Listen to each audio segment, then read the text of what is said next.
सोचो अगर तुम्हें खजाने का नक्शा मिले जो कि एक ऐसी जगह छुपा है जिसे 5,000 साल से कोई नहीं ढूंढ पाया। कुछ ऐसा ही होता है इन लोगों के साथ। कहानी की शुरुआत में बे नाम का एक आदमी एक नकाबपोश लड़की का पीछा कर रहा था। एक अनजान शक्ति उसे उस लड़की की ओर खींच रही थी। वह गांव के अलावा अपने सारे कपड़े उतारकर झील में कूद गए। मैंने भी उसका पीछा किया। दूसरे छोर पर पहुंचकर वह दोनों एक दूसरे के सामने आए। लेकिन इससे पहले कि वह लड़की कुछ बोल पाती, आसमान से बिजली सीधा उसके कंधे पर गिरी।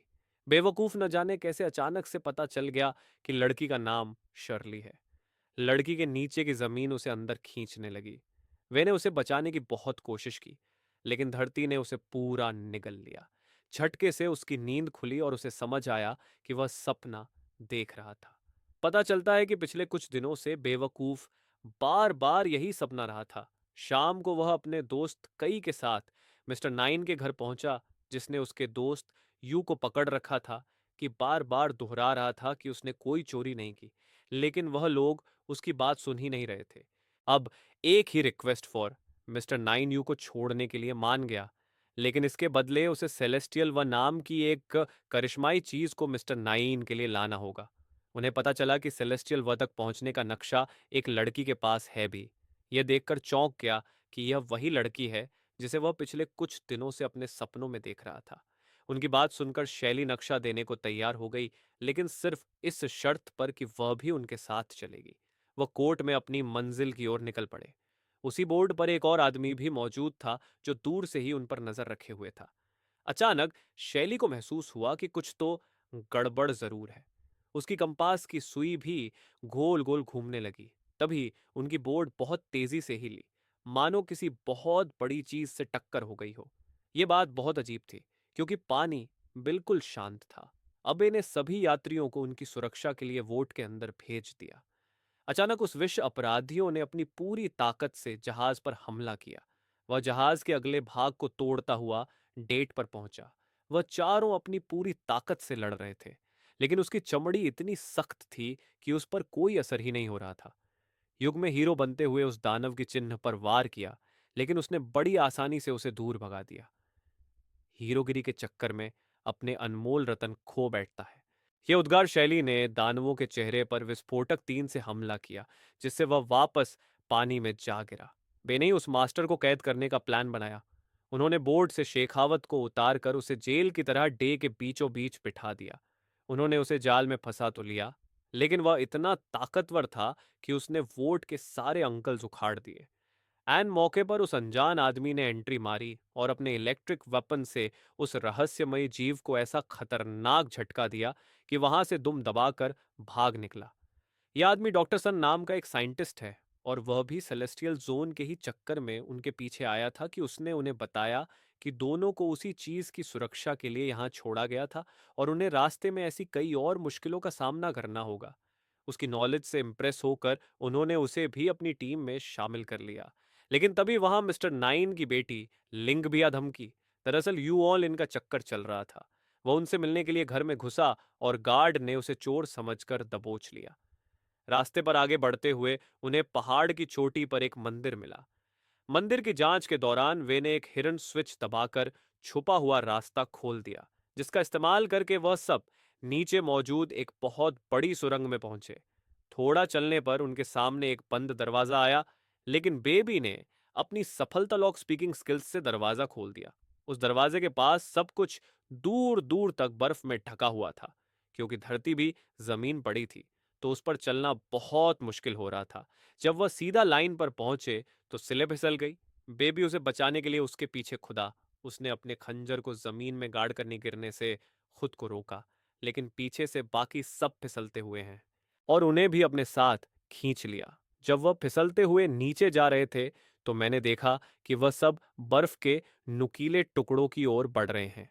शर्लिन है अपने हक को पैक कर खुद को रोकने की कोशिश की, लेकिन वे पर के पिलर इतने ताकतवर नहीं थे।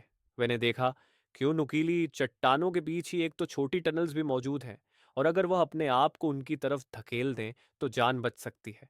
उसमें एक बार फिर से अपने खंजर को पर्स में काटकर खुद को रोका और शरीर के साथ मिलकर बाकी सबको टनल्स की तरफ डिफ्लेक्ट करने लगा। कुछ देर बाद खंजर के आसपास की बर्फ टूट गई और वह दोनों तेजी से उन नकली बर्फ की चट्टानों की ओर बढ़ने लगे।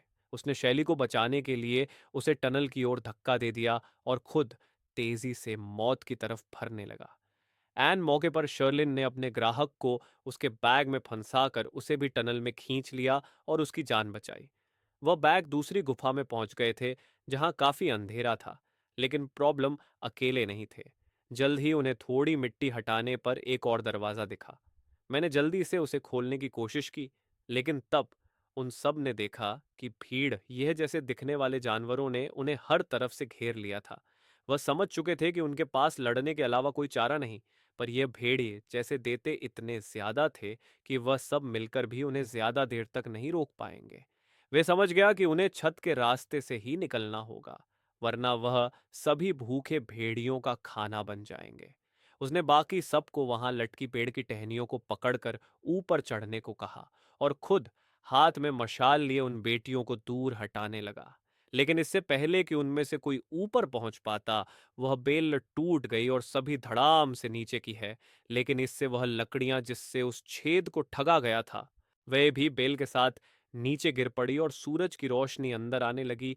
जल्द ही उन्हें पता चला कि यह भी ढूंढ रोशनी सहन नहीं कर सकते, क्योंकि सूरज की किरणों के संपर्क में आते ही उनका शरीर जलने लगता है। ले ने वहां पड़ी पेड़ की टहनियों को अपने रुख से बांधकर छत के रास्ते से बाहर निकलने का जुगाड़ किया। एक एक करके सब वहां से निकल गए, लेकिन जब एक ही बारी आई तो सूरज बादलों में छिप गया। बीड़ियों ने एक के बाद एक उस पर हमला करना शुरू कर दिया। भाइयों के लीडर ने उस पर झपट कर देखो धरती पर गिरा लिया। इतने में सूरज के आगे से बादल हट गए और अपने दोस्तों की मदद से बेमौत को छू खट्टक से बाहर आ गया। शर्लिन भागकर रोते हुए उससे लिपट गई। बाद में जब उसके घाव पर पट्टी कर रही थी, तो उसे बेटे के कंधे पर वही शापित निशान मिला जो उसके कंधे पर भी था। उसने सबको बताया कि सालों पहले उसके पूर्वज गलती से एक शैतान की गुफा में पहुंच गए थे। उनके आने से उस शैतान की नींद टूट गई और बहुत सारे दैत्यों ने इंसानों पर हमला बोल दिया।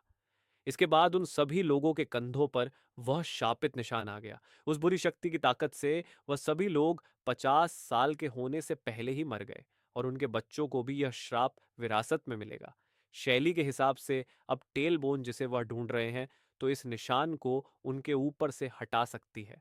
अगले दिन दोपहर के समय वहां वापस पहुंचे ताकि सूरज की किरणें अपने चरम पर हों। वह सब फिर से उस गुफा में दाखिल हुए जहां वह वैम्पायर वीडियो उनका इंतजार कर रहे थे। बैन है बिल्कुल। समय न बर्बाद करते हुए जल्दी से दरवाजा खोला। जमीन नीचे धंसने लगी और उन्हें एक और कमरा दिखाई दिया जो एक मंदिर जैसा लग रहा था। बे ने वहां मौजूद एक मोमबत्ती को जलाया, जिससे वह पूरी जगह जगमगा उठी। उसने हिसाब लगाया कि इस जगह को जरूर किसी पेट्रोल जैसे जल्दी आग पकड़ने वाले पदार्थ से ऊर्जा मिलती होगी। वह सब बड़े ध्यान से चल रहे थे, लेकिन तभी वे का पैर एक टैंकर पर पड़ा, जिसके बाद वह पूरा कमरा हिलने लगा। अचानक उनके ऊपर ढेर सारे तीर बरसने लगे। वह सब किसी तरह बचते बचाते आगे बढ़ ही रहे थे कि वे को आभास हुआ कि उन पर एक और अटैक होने वाला है। अचानक उनकी तरफ तेजी से घूमती हुई तलवारें, सभी लोग इससे बाल बाल बच गए। इसी तरह वहां कदम कदम पर कई दामलेव जाल बिछाए गए थे। वह किसी तरह इस सब से बचते हुए हवा में तैरती उस इंडस्ट्रियल जोन तक पहुंचे। वे धीरे से उसकी ओर बढ़ा और उसे उठाकर अपने बैग में डाल लिया। लेकिन तभी शैली ने देखा कि बहुत सारी विशालकाय मणियां उनकी ओर आ रही हैं। कुछ देर उससे लड़ने के बाद वे समझ गया कि वह सिर्फ सेलेस्टियल बोन के पीछे उसने अपनी जान जोखिम में डालकर सभी मकड़ियों को अपने पास बुला लिया, ताकि बाकी सब वहां से सही सलामत निकल सके। चलिए, वहीं रुककर बे की मदद करने का फैसला लिया, जबकि बाकी सब ऊपर की तरफ गए। अपनी रफ्तार और शर्ली की मदद से बेबी दूसरी तरफ पहुंचने में कामयाब हुआ, और इससे पहले कि वहां से भागते, उन मकड़ियों ने अपने जाले से सीढ़ी चल रही शर्लिन को नीचे खींच लिया। वे उसे बचाने के लिए वापस लौटा और देखते ही देखते उनकी पूरी टीम एक साथ मिलकर उन खतरनाक मकड़ियों का सामना करने लगी। उन्होंने प्लान बनाया कि युग पूरे कमरे में पेट्रोल छिड़कर का, जबकि बाकी सब इस दौरान इन लकड़ियों से बचने का जुगाड़ करेंगे। न्यू कुंवर बीमारियों से बचता बचाता अपने साथियों के पास पहुंचा। उसके अंदर आ जाने के बाद मैंने अपने लाइटर से पेट्रोल में आग लगा दी। आग बहुत तेजी से फैलने लगी और वहां मौजूद लगभग सारी बकरियां जलकर राख हो गई। लेकिन जल्द ही आग और धुएं की वजह से